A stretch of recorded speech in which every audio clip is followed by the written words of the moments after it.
Hi friends, அனைவருக்கும் பொங்கல் நல்வாழ்த்துக்கள். எல்லாம் என்ன பண்ணுறீங்க? கோயிலுக்கு போயிட்டு வந்தீங்களா? சாமி கும்பிட்டீங்களா? வீட்டிலலாம் பொங்கல் வச்சிட்டிங்களா?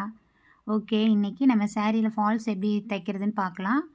தெரியாதவங்க மறுபடியும் பார்த்துக்கோங்க.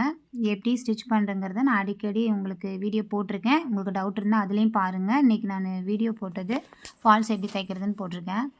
மெயினாக பார்த்தீங்கன்னா ஃபால்ஸ் வைக்கும்போது இன் அவுட்டு நம்ம கண்டிப்பாக பார்க்கணும். இன் அவுட்டு பார்க்காம நம்ம எந்த இதுவுமே பண்ணக்கூடாது. இன் அவுட் பார்த்துட்டு தான் நம்ம ஃபால்ஸ் வைக்கணும். ஒரே ஷேடாக இருக்கணும். என்ன கலர் சேரீ எடுத்துருக்கோமோ அந்த கலருக்கே தான் நம்ம ஃபால்ஸ் எடுக்கணும். அப்போ தான் உங்களுக்கு உள்பக்கம் வச்சுருக்கிற ஃபால்ஸோட கலர் வெளியில் தெரியாது. டிரான்ஸ்பரண்ட்டாக இருக்கிற சேரீக்கு ரொம்ப அசிங்கமாக தெரியும். நீங்கள் அந்த மாதிரிலாம் வைக்காதீங்க. சேரீ என்ன கலரோ சேம் அதே கலருக்கு நீங்கள் ஃபால்ஸ் வாங்கி வைங்க. தைக்கும்போது பார்த்தீங்கன்னா தையலோட அளவு ரொம்ப கம்மியாக இருந்ததுன்னா நீங்கள் கம்மியாக வச்சுக்க வேண்டாம். மீடியமான அளவுக்கு தையலோட அளவை பெருசுப்படுத்திக்கோங்க. அப்படி வைக்கும்போது தான் உங்களுக்கு துணி சுருக்கமெல்லாம் வரும். சேரீயோட ஃபினிஷிங் சூப்பராக கிடைக்கும். பாருங்கள், சேரீயவும் ஃபால்ஸையும் ஒரே ஈவனாக வச்சு நம்ம தைச்சோம்னா அதோட ஃபினிஷிங் வேறு லெவலில் இருக்கும். சேரீ ஃப்ளீட் எடுக்கும்போது நல்லாயிருக்கும். பார்த்துக்கோங்க, சேரீ இழுத்து இழுத்து ஸ்டிச் பண்ணாதீங்க.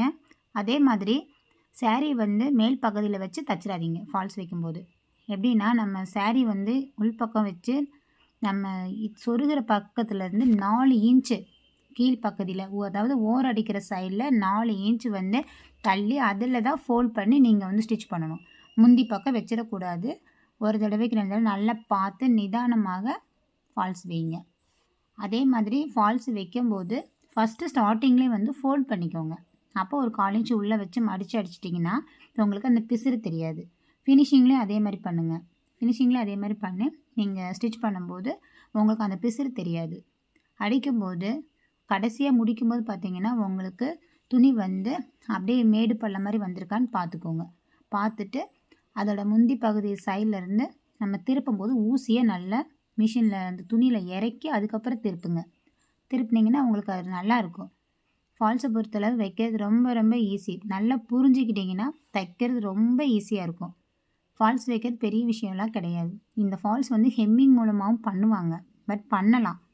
ஆனால் அதுவும் இப்போதைக்கு யாரும் அந்த மாதிரி பண்ணுறது கிடையாது. அப்படி பண்ணுற மாதிரி இன்னொரு இதுலேயும் நான் உங்களுக்கு சொல்லிக் கொடுக்குறேன். ஃபால்ஸ் வைக்கும்போது எப்படி ஹெம்மிங் மூலிமா வைக்கலாங்கிறது நான் சொல்லித்தரேன். இந்த வீடியோ பிடிச்சிருந்துச்சின்னா லைக் பண்ணுங்கள், கமெண்ட் பண்ணுங்கள், ஷேர் பண்ணுங்கள், மறக்காமல் சப்ஸ்கிரைப் பண்ணுங்கள். இந்த வீடியோவில் உங்களுக்கு ஏதாவது டவுட் இருந்ததுன்னா நீங்கள் கமெண்ட் பண்ணுங்கள். நான் கண்டிப்பாக உங்களுக்கு ரிப்ளை பண்ணுவேன். நான் சொல்லி கொடுப்பேன். ஓகே ஃப்ரெண்ட்ஸ், பொங்கல் செலிப்ரேஷன் நல்ல முறையாக பண்ணுங்கள். நெக்ஸ்ட் வீடியோ நாளைக்கு பார்க்கலாம். பை. தேங்க்யூ ஃபார் வாட்சிங்.